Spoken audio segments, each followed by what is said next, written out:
Welcome to this lecture where we're going to talk about promoting your content.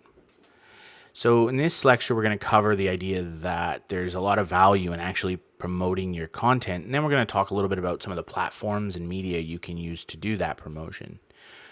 This is a statement that I make to most of our coaching clients and people we do content creation for, is that good content deserves to be promoted. Promoting your content really does matter. You've gone and you've done the hard work. Now get out and share it with people. People are not going to just randomly find you and come to you and become raving fans. You actually have to go out and find those people and give them the opportunity to see what it is you have to offer. So to build an audience, you actually have to build an audience. You have to go out and do the work.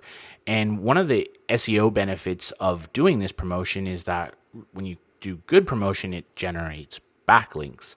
So how do I promote my content? Well, I want to start by saying you don't want to be that guy.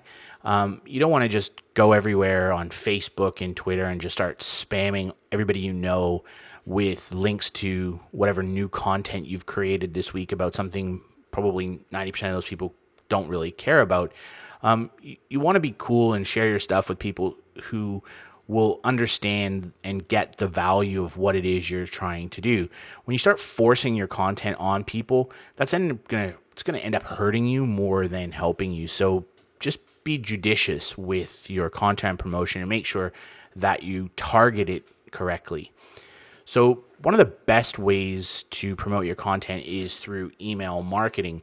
If you have a list, then letting them know that you have new relevant content is, strangely enough, a cool thing to do that they're probably going to value.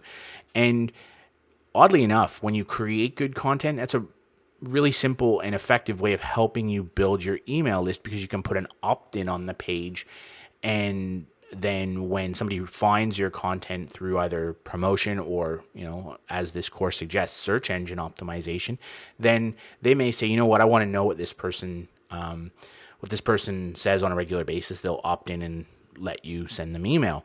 So make sure you have an opt-in box somewhere on your WordPress site. Ideally, you'll have one in a sidebar or somewhere prominent. And one of the best ways now to generate opt-ins from content is in the footer of the post to have an opt-in that's targeted directly at that post. Facebook marketing is massive for content sharing because people are there looking to engage in things. So you can share your content on a Facebook fan page if you have one. Now, you can see that I started this discussion around Facebook marketing of just don't blast out status updates with content links to your friends, because like I said, the vast majority of your friends probably are your friends. They don't necessarily care about whatever esoteric piece of content you're doing, unless you've cultivated friends, so to speak, on Facebook that are all about that particular topic. Now, if you have a fan page or you have a business page, then presumably those people are well targeted and they know what to expect. So posting it there is the ideal place for it. Off the back of that, you can then use things like Facebook ads, and that can be very affordable depending on the niche and the type of audience you're trying to attract. Facebook advertising is still dollar for dollar one of the best ways to generate traffic and build an engaged audience. But like a lot of things, you have to make sure you have a strategy before you start promoting things on Facebook. Like I said, if you just start blasting stuff out as status updates to all and sundry, then what will end up happening is inevitably Facebook will just devalue what you post and it'll appear on nobody's news feeds. So you have to give some thought to how you want to go about promoting on Facebook. Twitter marketing. Now, building a Twitter list can take a lot of time, but it is a pretty effective channel because people on Twitter are looking for very topical things. It's almost like a news stream now. So people click on a lot of links in Twitter. But Twitter doesn't have a lot of search. Nobody goes, oh, I need to find something. Let me jump on Twitter and just start randomly searching. 140 characters or less. It's pretty limited. So if you're going to go through the work, it's important to build up your Twitter following and share good relevant content with them and get them in the habit of clicking on your links and coming. So it needs to be relevant and it needs to be very topical. Image sites. So Pinterest and Instagram do generate a tremendous amount of traffic. There's a lot of statistics now that would suggest that both Pinterest and Instagram generate more traffic than Twitter. But again, being images is very specific. So if you're doing content, heavy textual content, rich content, then Pinterest and Instagram may not be the right medium for you. They have very, very specific audiences. So Instagram, for example, tends to skew a bit younger. Pinterest skews a little bit more female. So you need to understand who your audience is before you start diving in and just blasting out images on these sites.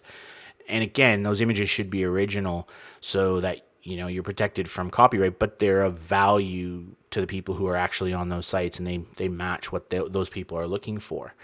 There are numerous other types of promotions. So one of the ones that's immensely popular on Udemy is people shooting YouTube videos to promote their courses, and that's a really good way of promoting content. You have a post or whatever on your site, on your WordPress site, and then you create a YouTube video talking about that content, or in some instances even reading that content. So your content is really like a transcript of the video. One thing I would say though, from an SEO perspective, you want to backlink in the YouTube description. So right at the beginning, you want to put in a full link back to the page or the post on your site that you want to link to.